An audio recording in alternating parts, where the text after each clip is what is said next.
Alors, on en est où? Plus 15. Plus 32. C'est mieux. Plus 37.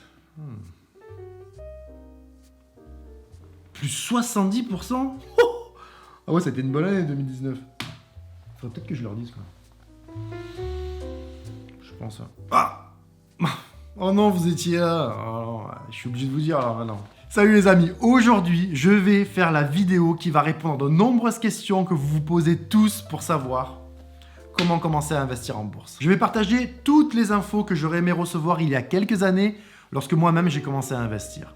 Et ça va te permettre d'éviter de grosses erreurs et de gagner un temps précieux. Je te conseille de rester jusqu'au bout parce que vu que c'est la période de Noël, je vais te faire un cadeau et je vais partager avec toi ma stratégie personnelle qui me permet d'avoir de juteux retours sur mes investissements, le tout en prenant un minimum de risques. Et on voit tout ça ensemble juste après l'intro.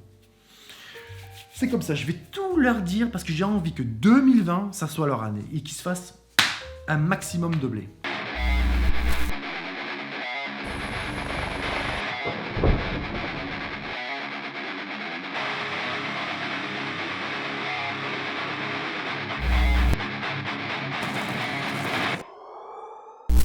Alors je vais pas te faire de langue de bois, mais quand je te parle de juteux retour, je t'assure qu'on est bien loin de ce que te propose ton conseiller financier avec son PEL. Car là, c'est plus 15, plus 32, plus 37 et même plus 70% sur des investissements que j'ai fait dans des sociétés il y a moins de 1 an. Comment c'est possible? Je demande, comment c'est possible? Eh bien tout simplement parce que j'ai une stratégie, celle que je vais partager avec toi, et je m'y tiens. Toi aussi, si tu as suffisamment de volonté pour réussir, c'est exactement ce qu'il t'attend en 2020. En tout cas, c'est tout ce que je te souhaite. Que ton argent travaille dur pour toi, afin que toi, tu puisses lever le pied et gagner en liberté. Pour tous ceux qui lèvent les yeux au ciel et qui sont sur le point de quitter, car ils pensent que c'est pas pour eux, qu'ils n'ont pas assez d'argent, et que pour investir et faire des profits en bourse, il faut déjà avoir des dizaines ou des centaines de milliers d'euros de côté, je t'arrête tout de suite. Ce qu'il te faut, c'est dans un premier temps, avoir suffisamment de volonté pour faire quelques sacrifices au quotidien pour pouvoir économiser une somme chaque mois pour commencer à investir. Et oui, même si ce n'est que quelques dizaines d'euros, ça vaut vraiment la peine. Et tu verras que tes efforts seront récompensés bien plus vite que ce que tu crois. Il te faut ces 3 impératifs avant de commencer. Si tu les as pas et que tu veux pas te donner les moyens de les avoir, tu peux arrêter là tout de suite. Et aller tenter ta chance de 1 sur 139 838 160 de gagner le prochain jackpot du loto. Sinon pour les autres, il te faut, premièrement, te payer en premier. Je sais, je te le répète à chacune de mes vidéos. Putain, c'est parce que tout simplement, c'est la base. C'est comme si tu voulais faire un gâteau sans œufs et sans farine. Ça marche pas. Et bien là, c'est pareil. Tu ne pourras jamais faire d'argent si tu dépenses la totalité de ta paye chaque mois. C'est pas compliqué. Deuxièmement, avoir suffisamment de patience pour comprendre qu'investir revient à planter une graine et qu'il va falloir attendre avant de pouvoir récolter les fruits de tes efforts. Si tu veux doubler ton argent en 2 mois, tu vas te planter. Si tu penses pouvoir devenir millionnaire en 1 an, tu vas te planter. La bourse est une machine à transférer l'argent des gens impatients vers les gens patients. Et troisièmement, avoir suffisamment de discipline pour adopter une stratégie d'investissement intelligente et s'y tenir.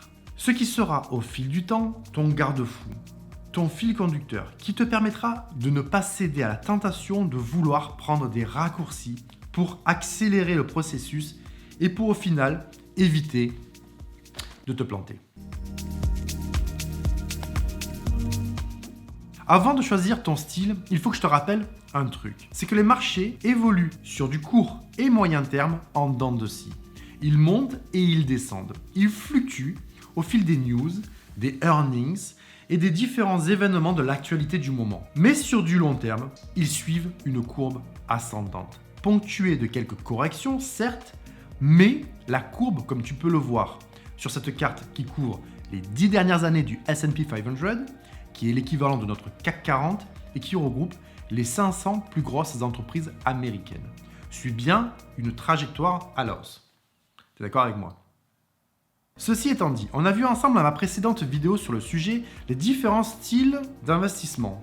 On a parlé du day trading qui consiste à investir sur des périodes très courtes, une journée ou même quelques heures. Du swing trading où là, les périodes d'investissement sont de quelques semaines ou quelques mois. Eh bien, moi personnellement, la technique que j'applique et que je te conseille pour minimiser les risques et pour maximiser la rentabilité, c'est le long term investing, qui consiste à investir dans une société pour une période comprise entre 3 et 10 ans. Tout simplement pour les raisons que l'on vient de voir sur la carte du S&P 500. Car en bourse, la seule certitude que tu as, c'est que les marchés, sur du long terme, évoluent à la hausse. Alors une fois que tu as intégré ces paramètres et que tu sais que ta stratégie sera d'investir sur du long terme, tu peux commencer à investir, mais pas dans n'importe quelle société. Il faut que tu la connaisses et que tu la comprennes. Ensuite, une fois que tu l'as identifiée, personnellement, je suis une checklist que je vais partager avec toi. Je partage tout. Et je m'assure de pouvoir cocher les cases des points suivants avant d'appuyer sur la détente. Premier point, est-ce que je comprends parfaitement le business model? Si malgré mes recherches, je ne comprends pas comment la société gagne de l'argent et que les produits ou les services qu'ils vendent me dépassent, je passe mon chemin. Si je ne comprends pas, j'investis pas. Deuxièmement, est-ce que j'ai conscience des risques liés à ce business? Dans tout investissement, comme dans la vie d'ailleurs, il faut te préparer au pire, mais espérer le meilleur. Dans ce cas, il faut identifier les risques potentiels, comme par exemple concurrence actuelle et future, impact financier sur la société lors d'une éventuelle récession à plus ou moins long terme. Troisième point, est-ce que cette société a des résultats positifs et est-ce qu'ils ont augmenté pendant les 3 dernières années? Quatrième point, est-ce que j'estime que le business a toutes les chances de prospérer sur les années à venir? Cinquièmement, est-ce que le prix de l'action au moment où je fais mes recherches reflète bien la valeur de la société? Si c'est trop cher, on dit que c'est surévalué. Alors, je passe mon chemin. Si c'est proche de la valeur estimée, c'est bien, mais c'est pas top. Car le but est d'ouvrir une position à un prix soldé. C'est-à-dire que tu vas acheter une part d'une société moins chère que ce qu'elle vaut vraiment. Et là, ça te permet d'avoir une marge de sécurité qui va te permettre de mieux dormir la nuit et de booster ta rentabilité sur du long terme. Il y en a encore des points. Sixième point, est-ce que le CEO, le patron, la personne en charge du business a un passif d'un gars compétent qui a réussi à faire prospérer les précédents business dont il était en charge? Il faut t'assurer de ça, car ce gars, au final, va bosser pour toi. Il faut que tu puisses lui faire confiance. C'est lui qui va prendre les décisions qui vont faire grossir ou pas ton investissement. Je m'assure également que l'entreprise a plus de cash que de dettes. Et pour finir, je dois être certain que si une fois investi, le prix de l'action venait à chuter, je prendrais ça comme une opportunité pour acheter encore plus d'actions. Et non pas comme la fin du monde et me précipiter pour vendre mon investissement à perte. C'est très important. Tu vas comprendre pourquoi. Ouh, ça y est les gars, on y est, on rentre dans le dur, le vif, le cœur du sujet. Je vais te dire maintenant, comment je procède pour investir. Mais avant ça, il faut que j'aille me faire un café. C'est bon les gars, je suis là, je me suis dépêché. Hop, on fait ça vite. Petit café. Voilà. Ah oui, en effet, oui. Oui, j'en ai profité pour me changer parce que j'ai remarqué que sur le net, tous les mecs qui parlent de placement ont l'air d'avoir réussi. Mais quand je te dis réussi, c'est vraiment réussi, quoi. Enfin, je sais pas si c'est le cas, mais en tout cas, ils ont l'air sérieux, tu vois, costume, cravate et tout. Je me suis dit, il fallait que je fasse pareil, quoi, pour coller au cliché, tu vois. Placement, banque, boursier, costard cravate, quoi. Je sais pas si c'est la réalité, mais en tout cas, c'est ce qu'ils veulent te faire croire. Bon, on continue comme ça ou on leur fait des contracts? C'est toi qui vois. Hein. Alors, moi perso, je sais pas vraiment pourquoi. Non, hein? Qu'est-ce que t'en penses? On est bien mieux comme ça. Alors, ma technique repose sur les bases d'une technique que l'on appelle le dollar cost averaging, qui consiste à ouvrir une position et faire diminuer son prix d'achat au fil du temps. Je m'explique. Lorsque j'ai repéré une société qui remplit tous mes critères de sélection, la checklist qu'on a vue tout à l'heure ensemble, j'ouvre une position en faisant un premier investissement. C'est-à-dire que si tu as pour projet d'investir un montant total de 5 000 € dans une société qu'on va appeler ABC, dont le prix de l'action est à 100 €. Attends, juste pour préciser, ABC, c'est un exemple, hein, c'est les 3 premières lettres de l'alphabet. Cette société n'existe pas. Hein. Bon, tu ne vas pas mettre tapis en une seule fois, c'est-à-dire que tu ne vas pas investir tes 5 000 € d'un coup. Tu vas dans un premier temps prendre la température en faisant un premier investissement, par exemple 1 500 €. À ce moment-là, tu auras dans ton portefeuille une position chez ABC de 15 actions à un prix d'achat de 100 € chacune. Et il te restera de côté 3 500 €. Tu es d'accord avec moi? C'est bon? J'ai perdu personne? Je vais m'en assurer avant de continuer. On y va. Ensuite, tu vois comment le cours de l'action évolue. Il n'y a pas 50 solutions. Il y a 2 options possibles. Soit ça monte, soit ça descend. Si ça monte de 10% par exemple, ton action à 100 € passera à 110. C'est bien, tu es content, car ton investissement ne vaudra plus 1 500 €, mais 1 650. Bon, rassure-toi, ça ne fera pas de toi le meilleur investisseur de l'année. Par contre, la dernière chose serait de te précipiter pour acheter plus d'actions en pensant que vu que ça monte, c'est le moment pour toi de charger la mule. Non, sûrement pas quoi.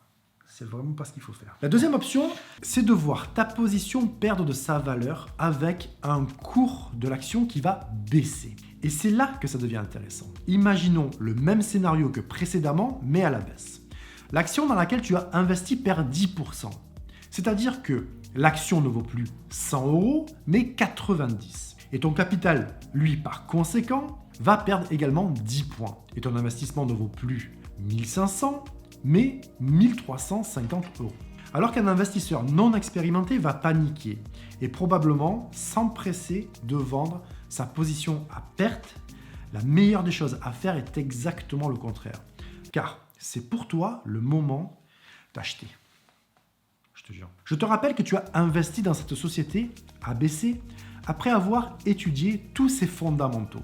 Et si tu as appuyé sur la gâchette, c'est que tu as confiance dans le business et dans l'équipe qui le gère. Tu as confiance également dans l'avenir de la société pour les années à venir. Alors une baisse de 10% est pour toi l'opportunité de continuer à construire ta position tout en faisant diminuer ton prix d'achat. C'est-à-dire que tu vas pouvoir racheter par exemple 15 actions supplémentaires, non plus à 100 € l'unité, mais à 90. Ce qui va te permettre d'avoir alors une position de 30 actions où le prix moyen de chacune d'elles sera de 95 € exactement. J'espère que j'ai perdu personne, c'est super important. Comme on l'a vu tout à l'heure, tu sais maintenant que sur du court terme, les marchés évoluent en dents de scie. Tu vas pouvoir alors profiter de chaque baisse pour ajouter plus d'actions et faire diminuer de façon significative ton prix d'achat jusqu'à ce que tu atteignes le montant total des 5 000 € que tu t'étais fixé pour cet investissement. Cette technique a un double avantage, puisqu'en plus de te faire avoir des actions à un prix réduit, tu vas pouvoir accumuler avec le capital que tu t'étais fixé bien plus d'actions que tu aurais pu avoir si tu avais tout investi en une seule fois. Là, je vais leur faire un cadeau là. Pour la fin 2019, là, pour 2020, ils ont les cartes en main. Cartes en main, ils vont tout fracasser. Moi, je te dis, 2020, c'est leur année, quoi. Ça va être plein les poches. Voilà mon ami, merci d'avoir regardé cette vidéo. Éclate le like si tu as aimé. Partage avec un proche, ça peut l'aider et ça va sûrement aider la chaîne. Toi et moi, on se retrouve très vite lors de la prochaine vidéo. Ah oui, attends. Ouais, j'ai oublié. Abonne-toi si ce n'est pas déjà fait. Et n'oublie pas de prendre soin de toi. Prends soin de toi et puis passe de bonnes fêtes aussi.